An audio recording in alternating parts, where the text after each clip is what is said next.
In the past, in America, the Mercedes C-Class was the entry-level vehicle in the entire lineup. And as a result, there were certain sacrifices and concessions that had to be made in order to keep the cost and the price down.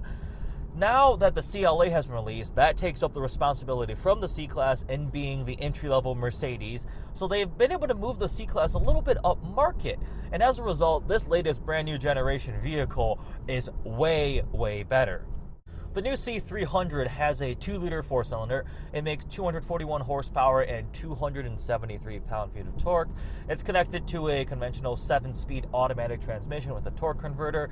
And the way I would describe it is it's just adequate. It doesn't feel particularly powerful or fast or just very lively or enthusiastic. It's not meant to be a very fast vehicle. They do say that Mercedes does claim that they have lost up to 200 pounds from the previous generation by utilizing new aluminum and high-strength steel structures in the vehicle, and they dropped the weight a bit. But again, this is not a very particularly fast vehicle. From a driving dynamics perspective-wise, the steering is a little bit numb. It doesn't handle that well. Again, this does not have airmatic. It is the conventional regular suspension setup. But the trade-off is it rides very, very nicely. It does have body roll, but this is a very smooth and isolated vehicle. I'm just cruising along, very, very little wind or road noise or tire noise. It's very refined and isolated from the road. They definitely trended way away from the kind of the BMW ethos of a lot of performance and fun to drive enthusiasm. They went towards luxury, and this is a very, very good luxury driving vehicle. The exterior design, in a vacuum, the C-Class would look unbelievably good. It's very elegant. The new headlights look really upscale and expensive. The lines are clean and smooth. The proportions are great. But my big complaint, especially when it first launched, is it looks like a mini S-Class. I mean, yes, a company will have a single design language, but I miss the days when the different tiers of vehicles had different styling cues.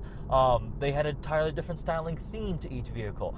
Sure, if you're getting a C-Class, actually, you'll probably be pretty happy that it looks like a mini S-Class, because, I mean, this is a $40,000 vehicle, an S-Class is a $120,000 vehicle, and, hey, styling-wise, they look very similar. If you have an S-Class, you're going to be a little bit annoyed.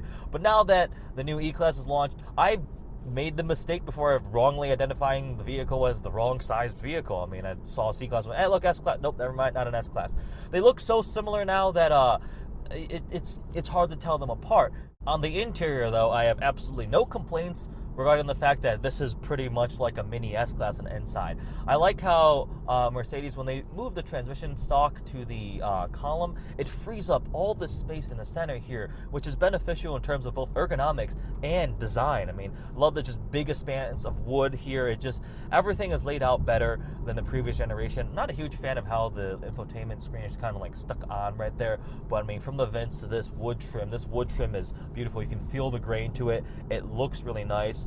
All the buttons and stuff, they lifted a lot of parts straight from the flagship S-Class. I mean, the window switches, these seat controls, they're straight from there. This vehicle has the upgraded Burmeister sound, the amazing like little drilled holes on the metal speaker grills.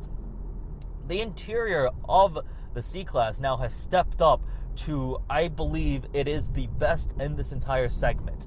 This outshines the Audi, this outshines the BMW, it beats the Lexus in terms of design, material quality, the features you get offered, the layout. This, I mean, honestly, it does feel like a mini S-Class. The first time I got in a brand new generation C-Class, I was actually in China. It was a Mercedes C200L. That's something that is China market specific. You don't get that here. It's a long wheelbase with a smaller engine. But I was blown away by how nice the inside of this vehicle was.